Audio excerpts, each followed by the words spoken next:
ويعني بسبب عدم الاقتناع بما يعني بالمذهب، خلاص ضقت ذرعا يعني وأريد أن أخرج منه.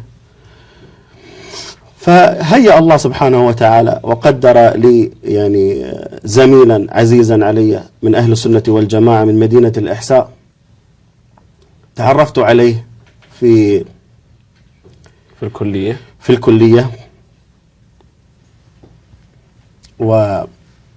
وأخبرته أني أريد يعني أن أخرج من مذهب الاثني عشري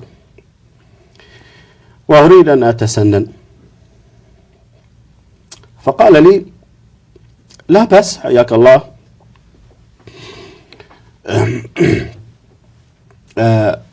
تعال وصلي معنا.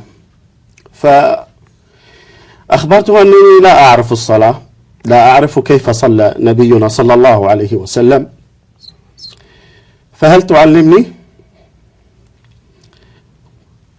فنعم، علمني الصلاة وعلمني التجويد وعلمني العقيدة الصحيحة وعلمني التوحيد وعلمني الوضوء. وذهبت معه إلى المسجد وتوضأت أول وضوء في حياتي كما يتوضأ نبينا صلى الله عليه وسلم، وتوضأت وفقا للآية الكريمة في كتاب ربنا سبحانه وتعالى، حيث غسلت وجهي ثم غسلت يدي إلى المرفقين، كما قال الله سبحانه وتعالى في كتابه وليس من المرفقين، ثم مسحت رأسي كله كما ورد ذلك عن نبينا صلى الله عليه وسلم. لم أفعل هذه الحركة التي يفعلها الشيعة، وإنما فعلت كما يفعل نبينا صلوات ربي وسلامه عليه، ومسحت الأذنين لأنها وارد عن نبينا صلى الله عليه وسلم أنها من الرأس، ثم غسلت رجلي لم أمسحها لأنها في كتاب ربنا سبحانه وتعالى معطوفة على الرأس، عفوا معطوفة على الوجه واليدين لأنها بالفتح. شعرت أني تطهرت، اغتسلت، خرجت من دين واعتنقت دين محمد صلى الله عليه وسلم الذي هو دين آل البيت، الذي هو دين آل البيت رضي الله تبارك وتعالى عنهم.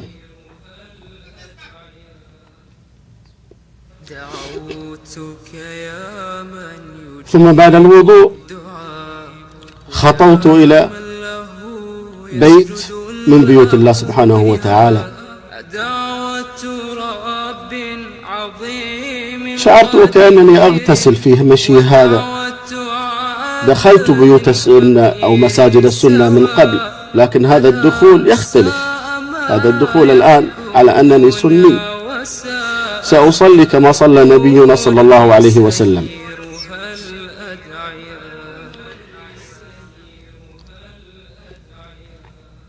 خطوت ودخلت المسجد وتلفت يمينا ويسارا في المسجد أنظر إلى جدرانه، أين تلك الأقمشة السوداء المعلقة في مساجد الشيعة التي تجعل المساجد ليست لذكر الله سبحانه وتعالى، وليست كما قال الله سبحانه وتعالى وأن المساجد لله فلا تدعوا مع الله أحدا. لم أجد تلك الأقمشة السوداء التي تجعل قلوبنا كشيعة تتعلق بغير الله سبحانه وتعالى في المساجد التي ندعي أنها مساجد لله سبحانه وتعالى وهي ليست مساجد لله عز وجل. تلفت أبحث عن صور آل البيت التي تعلق في المساجد عندنا في الشيعة. أين صورة العباس؟ أين صورة الحسين التي تجعل قلبي متعلقا بغير الله في مسجد الله عز وجل، في بيت الله سبحانه وتعالى؟ دخلت المسجد وقلبي لا يرتبط إلا بواحد أحد سبحانه وتعالى.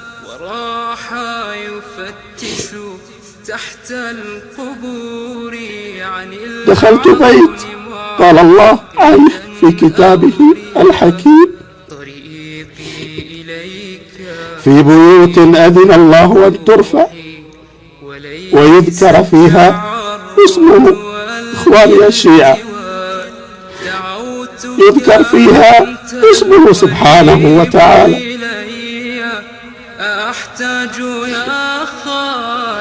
في بيوت أذن الله أن ترفع ويذكر فيها اسمه يسبح لله، التسبيح لله في المساجد، يسبح له فيها بالغدو والآصال رجال لا تلهيهم تجارة ولا بيع.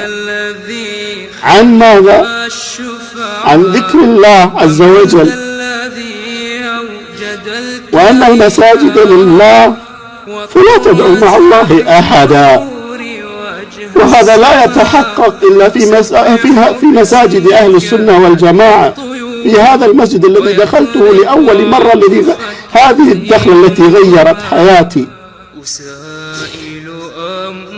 هذه الدخلة التي بها ومنها ولدت من جديد ولادة حقيقية. أصبح قلبي ينبض بذكر الله عز وجل.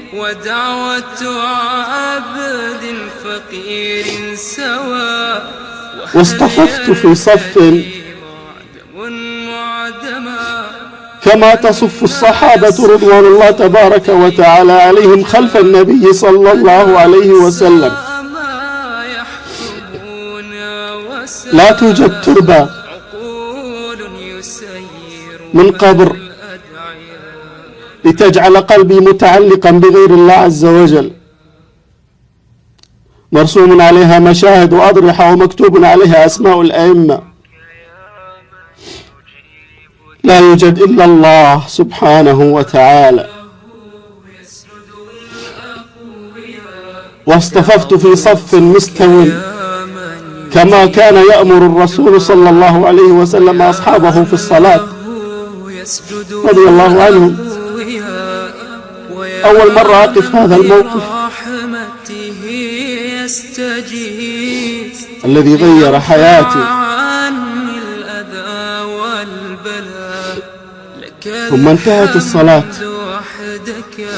بالتسليمتين كما كان يفعل نبينا صلى الله عليه وسلم، يسلم عن يمينه وعن يساره، ما كان يضرب على فخذه صلى الله عليه وسلم. هل لا تعودوا يا شيعة إلى دين محمد صلى الله عليه وسلم ودين أهل البيت الحقيقي؟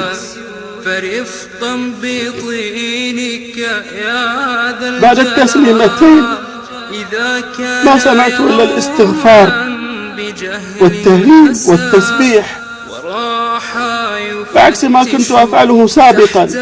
بعد انتهاء الصلاة بالضرب على الفخذ مباشرة أسلم على الذين على اليمين وعلى الذين على اليسار، وسأصافحهم باليد، وعلى الذين هم أمامي والذين هم خلفي، وتحصل فوضى عارمة في المسجد ما أنزل الله عز وجل بها من سلطان. ما سمعت إلا الاستغفار والتسبيح والتهليل.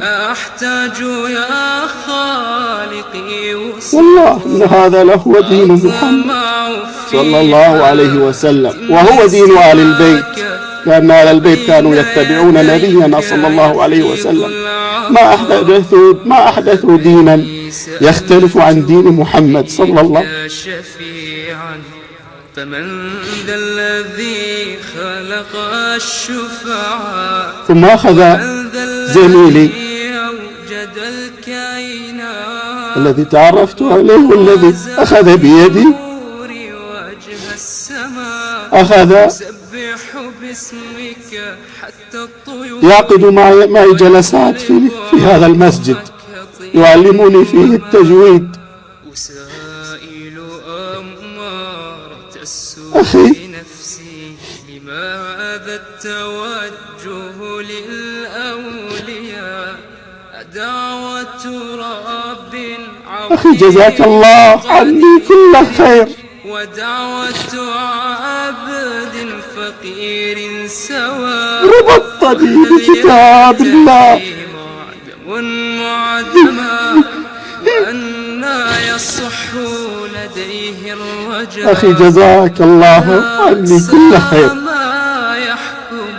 ربطني بكتاب ربي سبحانه وتعالى الذي أنزله على نبينا محمد صلى الله عليه وسلم، غير محرف وليس فيه تبديل ولا تغيير، كتاب فيه الهدى، كتاب يخرج الناس من الضلال إلى الهدى، يخرج الناس من الظلمات إلى النور.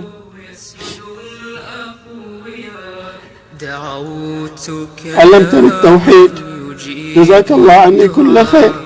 ويا من له يسجد الأقوياء، ويا من برحمته يستجيب ليرفع بعد أيام الأذى والبلاء. جاءت الجمعة التي عطلت في المذهب الشيعي،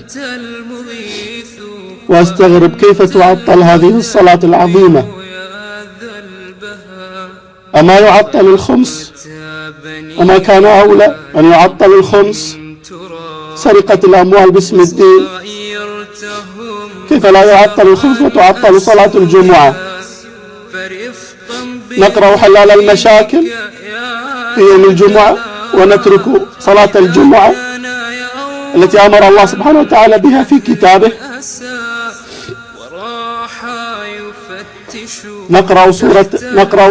نترك قراءة سورة الكهف في يوم الجمعة ونقرأ قصة ما أنزل الله عز وجل بها من سلطان، وعلي رضي الله تبارك وتعالى بريء منها. وليس التعرج والالتواء، دخلت أول مرة في حياتي أصلي الجمعة،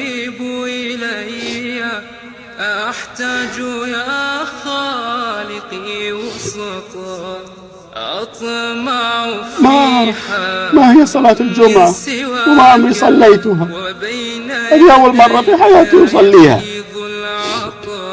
لأنني دخلت دين الله عز وجل، دخلت الإسلام. صلاة الجمعة من الإسلام وتعطيلها من الكفر.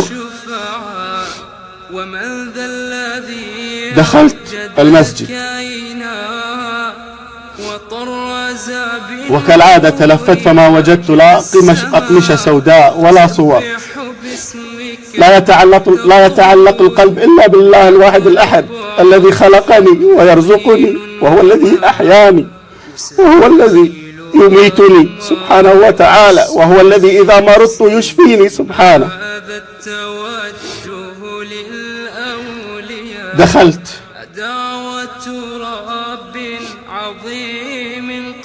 قرأنا القرآن، قرأنا سورة الكهف، وقرأت حلال المشاكل، ثم جاء الخطيب يخطب الجمعة، ما في مواويل ولا في خرافات ولا في أشياء ما أنزل الله عز وجل بها من سلطان. قال الله، قال رسوله صلى الله عليه وسلم. هذه هي الخطبة. يا من تسموننا وهابيون، ما نقول إلا ما قال الله، قال رسول الله صلى الله عليه وسلم. خطب ووعظ يستشهد بكلام الله عز وجل، ويستشهد بأقوال نبي الله بأقوال نبي الله صلى الله عليه وسلم. وانتهت الخطبة. ماذا يفعل المعمم الشيعي إذا انتهى من كلامه على المنبر؟ ماذا تفعلون يا شيعة؟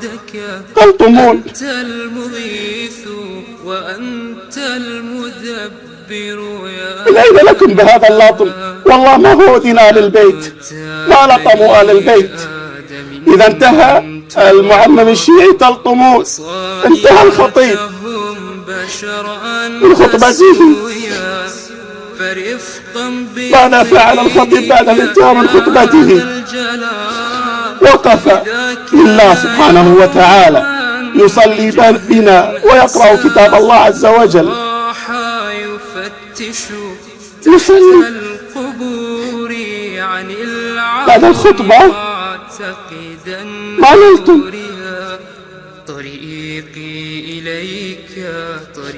يصلي لله عز وجل.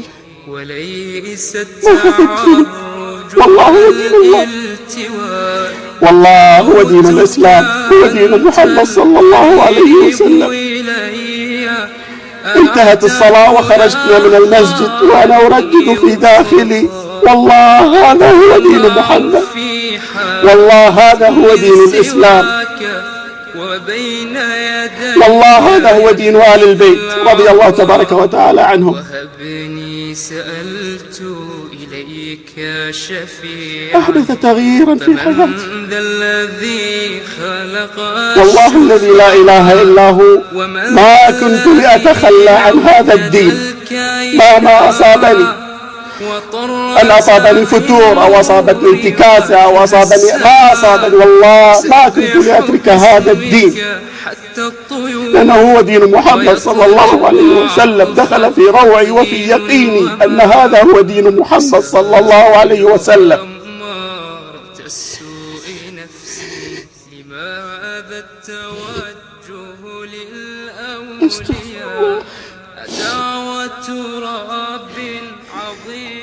ثم بعد ذلك أخذ يربيني زميلي الذي تعرفت عليه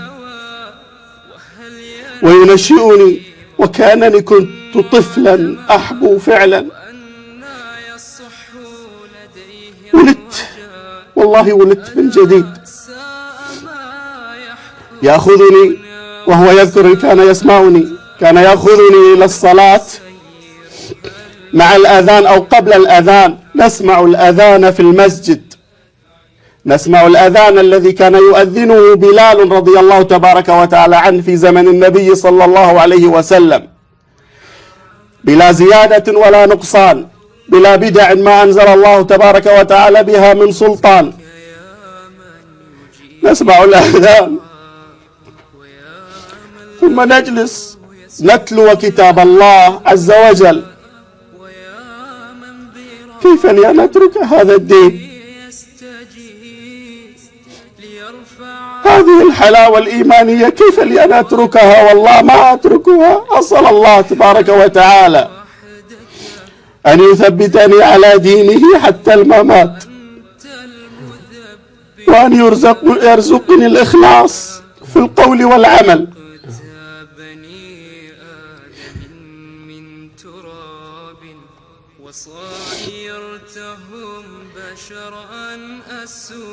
نعم، رباني زميلي وأخي عبد الله سنين. ثم تخرجنا من الكلية التقنية، وعلم أهلي بتسنني، وحدثت كما يحدث لأي متسنن،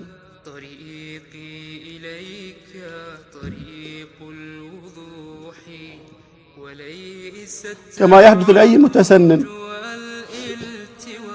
من الاضطهاد والمشاكل التي، ويعني هذا أمر طبيعي. لا يرضى الأب الشيعي والأم الشيعية أن ولدهما يترك عقيدتهما، لكني تركتها لأنها ليست عقيدة آل البيت، وليست هي دين آل البيت. والله هو دين مستحدث كذب به على آل البيت. خرجت وانقطعت علاقتي بأهلي مدة 4 سنوات،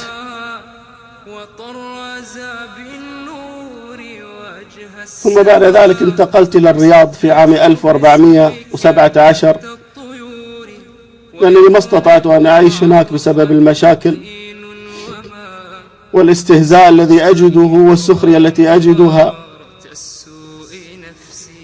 من أهالي صفوة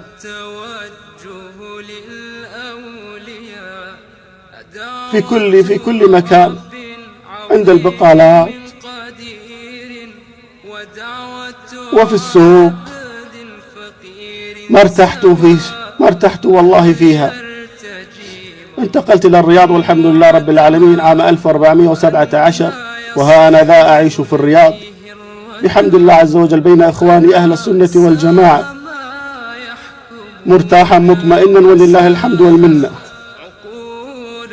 نعم أخي عبد الإله، تفضل. شكرا الله لك.